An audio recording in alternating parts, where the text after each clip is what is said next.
Hello my dear friends, நீங்கள் மகிழ்ச்சியாக இருக்கீங்க. நான் கர்த்தருக்குள்ள விசுவாசிக்கின்றேன். இன்றைய நாளும் நம்முடைய வாழ்வில் இருக்கின்ற அனைத்து பிரச்சனைகளும் கர்த்தர் பார்க்கிறாரா? நம்மை தேவன் கண்ணோக்குகிறாரா? நம்முடைய பிரச்சனைகளை கண்டு நமக்கு அப்படி ஒரு கேள்விகள் வரலாம், ஒரு சந்தேகங்கள் வரலாம்.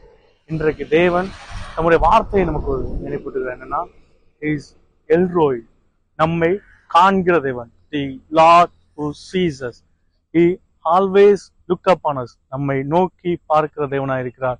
நம்முடைய வாழ்வை நோக்கி பார்க்கிற தேவனாய் இருக்கிறார். நம்முடைய பாடுகளை நோக்கி பார்க்கிற தேவனாய் இருக்கிறார். அதிலிருந்து விடுதலை கொடுக்கிறவராயிருக்கிறார். நம்முடைய கண்ணீரை மாற்றுகிற தேவனாய் இருக்கிறார். எனவே நாம் நம்முடைய தேவன் எல்ரோயா இருக்கிறார். நம்மை பார்க்கிறவராய் இருக்கிறார், நம்மை நோக்குகிறவராய் இருக்கிறார், நம்மை காண்கிறவராய் இருக்கிறார் என்பதை உணர்ந்தவர்களாய் மகிழ்ச்சியுடனே இந்த நாளை துவக்கம். தேவன் நம்மை ஆசீர்வதித்து நடத்துவாராக. God bless you all.